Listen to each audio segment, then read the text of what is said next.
Okay.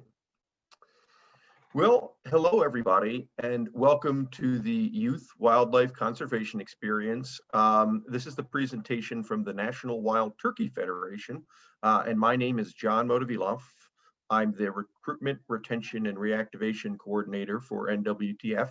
I'm going to talk to you all a little bit today about what we do at the National Wild Turkey Federation, how that fits into the bigger conservation picture, and different sorts of careers in the wildlife field that you might be able to have, especially as it pertains to National Wild Turkey Federation, or as we like to call it, NWTF, because it's kind of a mouthful to say all of those words all of the time. Okay, so we're going to get rolling here, so today we're going to really look at three aspects of NWTF, and that's its history, its mission, and then what our work on the ground, what it is we do. And you'll notice on our logo here, we have three turkeys, three bearded turkeys, which are the male or tom turkeys. And there are three words underneath it: conserve, hunt, and share. And those three words are probably important for you all to bear in mind as we go through the presentation today, because we do all three of those things. And I would say those three things come together like legs on a stool, and we really can't do one without the other. And so I think it'll be helpful for you to visualize those words in your mind as we're going through the presentation. And then I think you've all been kind of instructed or know the drill about asking questions. And Mandy Harling, who's the director of our hunting heritage programs, and Dr. Brock will be moderating those questions here. So let's get to the meat of our presentation. And here are some key facts about NWTF. We were founded in 1973, and I'm going to kind of guess that may be roughly about the date that some of your parents were born. So if you can think in sort of roughly 50-year time span, when you hear the facts about the wild turkeys, you'll realize just what an amazing story this is, because 50 years is really not that long. But what has happened and what NWTF has done with partners and through a lot of hard work is turned 1.3 million wild turkeys in North America in 1973, so 50 years ago roughly, when it was founded, to a high of 7 million birds. We may be a little bit off that right now, a little bit lower, but that is an amazing kind of turnaround. And I'm going to teach you a word that you may have heard, but the wild turkey was what's called extirpated or hunted to extinction and lacking in habitat, non-existent 100 years ago in Wisconsin. Basically, a lot of the habitat had been disturbed. There was no regulated hunting seasons. And so these birds, which were not at that point really accustomed to human habitation, were across the nation, were just hunted almost until there were very few left. There were remnant populations that were in the high mountainous regions, but more or less the wild turkey in 50 years ago was an animal that was very, very, very endangered. Few, if any, states had real viable hunting seasons. So now we flash forward 40 some 50 years, and many states, my home state of Wisconsin included, have the bird with flourishing populations. In fact, the bird exists in parts of the state where it didn't even exist in its historic range. So that just shows that someone, National Wild Turkey Federation, its partner, our state agency, and other state agencies, and volunteers and staff put forth a tremendous effort to turn this bird that people love to watch, that was once a symbol for our country. Ben Franklin thought the wild turkey, because of its wiliness, would be a great symbol for North America. People love to hunt, and people just like to see from being almost, on the brink of being in real trouble to having a flourishing population that people can enjoy through bird watching, hunting, and just seeing while they're out in the woodlands. In the image below, you can see a wild turkey flying, and what's happening there is a wild turkey is being released back into the wild. And this was the heart in addition to all of the good, important work of the volunteers and biologists, the heart of this was getting good strain wild turkey populations, reducing them into, releasing them into appropriate habitat, and watching and helping as those populations flourished. So there's kind of a neat shot of a bird getting up out of its nest or cage and going into the wild. And obviously birds of both genders, wild toms and hens were released so we could have propagation.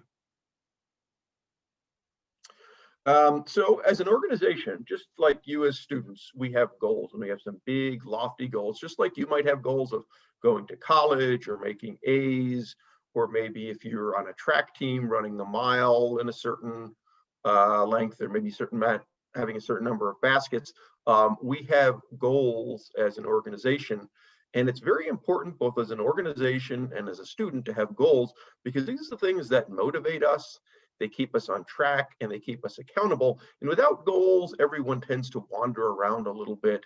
And it's a lot more difficult to accomplish things if you don't have goals and you don't have those goals set up in front of you. And so these goals are captured under the description, save the habitat, save the hunt. So in other words, we preserve habitat and we keep the hunting tradition alive. And there are really three buckets, if you will, of save the habitat, save the hunt.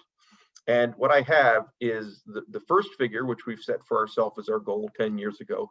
And in parentheses, you can see just what we've accomplished. So the first one, we're almost there. We've said we want to conserve or enhance 4 million acres, and we're out by 3.58 million acres. Very, very close to that. We've got 3 years to go, so we'll make our goal.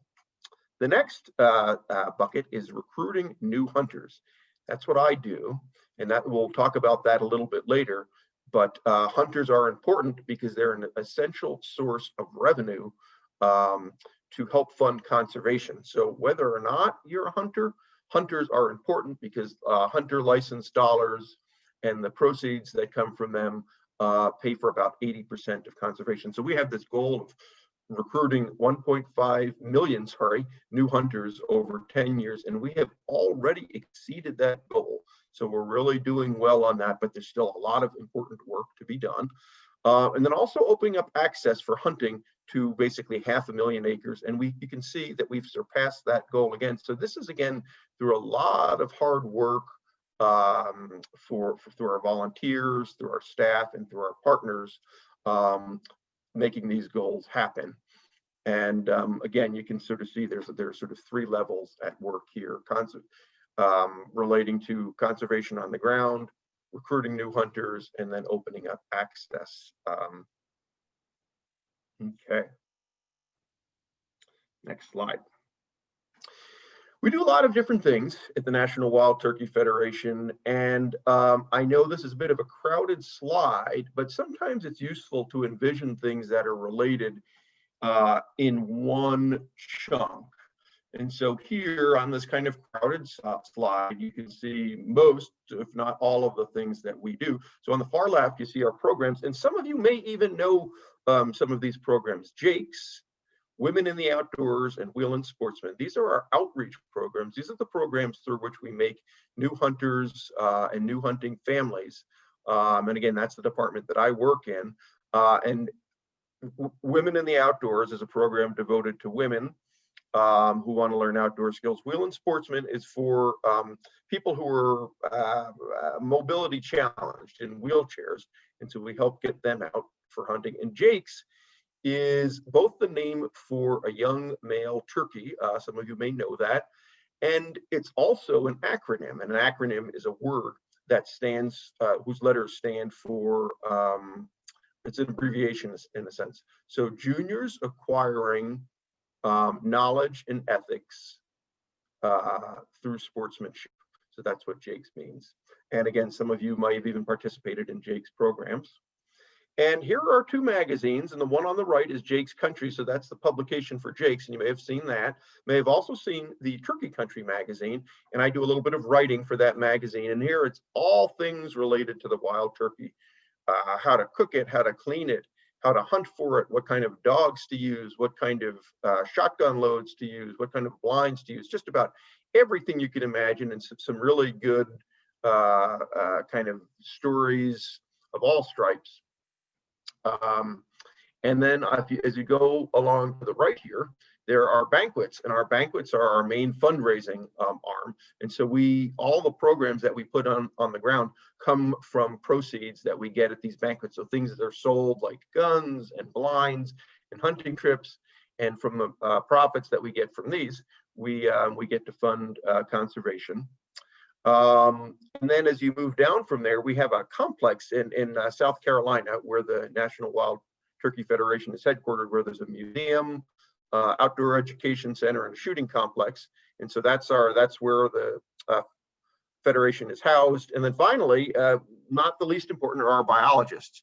And those are the people who make sure that we have habitat that works for turkey, for game species, and other non-game species. And they work with partners like the Fish and Wildlife Service, U.S. Forest Service, and then different state agencies to make sure that we've got good, healthy lands and waters throughout the country. So where the wild turkey and other wildlife flourishes. And so in a sort of just at a glance here, you can see all the different sorts of jobs that you might have. So you could work as an outreach person working with these programs to bring in new hunters. You could work as a biologist if you had a science degree, working on habitat, working to burn back vegetation, working to restore oaks, opening up lanes that's crucial to wildlife travel, working for clean water, all those very interesting things. And then there are, in our banquets, that's someone who works a lot with numbers, who's good with math, who's good with people, and who's good with partnerships. And that's a very kind of active, energetic kind of job. And then finally, there's the complex where there's a lot of teaching. So there's a museum there. There's a complex where people practice rifle and shotgun shooting. And then there's also a hands-on education center where people get to go on practice hunts and get to see turkey habitat and their ponds, and people can see firsthand. So maybe if you went to school with an education background, that would be somewhere where you would work. But again, when you think conservation, you think, well, maybe the only thing that you do is be a game warden. But that, there are many, many, many interesting careers that you can have at the National Wild Turkey Federation. And then finally, on this slide, we'll talk a little bit about what I do and about why that's important. And sort of the backstory here is that the generation that's a little bit older than your parents is a very, very numerous generation, and they're getting too old to hunt. They're getting in their 70s, maybe 80 years old. And at that point, a lot of them can no longer go out and do the strenuous things. And then the next generation, which was sort of my generation, was not as into hunting. And so there are a little bit fewer of them, and then fewer still of their kids. And so what I do is I work with families and a lot with adults, and these people in turn get their spouses and their friends and their families into hunting, and help to make sure that the hunter numbers stay strong. So here you can see there's a hunting dog, and there are a number of pheasants, and these are all people who were interested in hunting beforehand, but said, well, I don't have anybody in my family who does it. How do I get out and do this? And so I run programs where people can sign up. They learn how to shoot safely. They learn about wildlife habitat, and they learn how to identify their target. And then finally, they learn how to cook and clean the animal. Okay, so we're bringing hunters in. And again, that's the last part. And people with all sorts of degrees work at this. I worked for most of my life as a writer and a communicator. But I very much like to work with people, and I like to teach. And so I've taken up this career in the last 5 years. And I think you could do this with just about any sort of background, as long as you like to work with people and you enjoy learning and you're patient. And then finally, here, is the why question. You look at all these different jobs, and why are people so concerned about hunting? Why does hunting matter? And well, you might say, well, hunting matters because it's a tradition and people like to keep that tradition going. And that is a very good and important reason to keep hunting going. But maybe there are people out there who don't hunt, um, and they kind of wonder, well, why is it important for me? You know, if I just like to just go out and bird watch, or take my canoe, or just enjoy clean air and clean water, why is it important then that that we have hunters? And the reason for that is we have a system in North America called the North American Model of Conservation. And in other countries, wildlife and hunting is the privilege of the very, very few. But in this country, we have a system where conservation in large part is paid for by hunters, and then there's a wide benefit. So it's sort of it's what would you say, user pay and everyone benefit kind of system. And so then what would happen if we stop doing this? Well, if 80% of the money for this come from hunters, we would start to lose protection for lands, start to lose protection for water, we would start to lose protection for wildlife. We would perhaps have not managed wildlife. And when that happens, you have too many deer fatalities, populations, get out of order, and that has all sorts of bad consequences for humans. But hunting is important because both for the balance that it plays, since there are fewer predators and keeping species populations good, and also for all of the money that it brings in to conservation. And that is why hunting is important. And every day when I wake up, the reason why this is so important to me is because I want to leave the world in a better state. And I want to make sure that we have clean air and that we have clean water, and that people like yourselves can enjoy this wonderful tradition of being outdoors, of getting their own food, of enjoying it with their mothers and fathers and grandfathers and cousins and brothers and sisters. And to me, this is very, very important. And this is what keeps me going every day. And this is what keeps me teaching new hunters. And so in a very, in kind of a nutshell way, hopefully you've learned a little bit about what the Wild Turkey Federation does, about why hunting is important, and about what kind of careers you could have at the National Wild Turkey Federation, or possibly a state agency, or the U.S. Fish and Wildlife Service, or maybe even another conservation group like, the Wild Sheep Foundation or Pheasants Forever, or maybe even a fisheries organization. But at the end of the day, we all work together to create habitat, to make sure that creatures have a place, and that we can keep this going for future generations. So thank you very much for joining me today. I hope this was informative, and I hope at least some of you will pursue a career in wildlife, because I can tell you that it's been the best decision in my life. And I feel very lucky to do this, and I think you all will enjoy it too. So have a great afternoon. Good luck with your studies, and you probably still have time for another question or two. I am pretty close to wrapping up.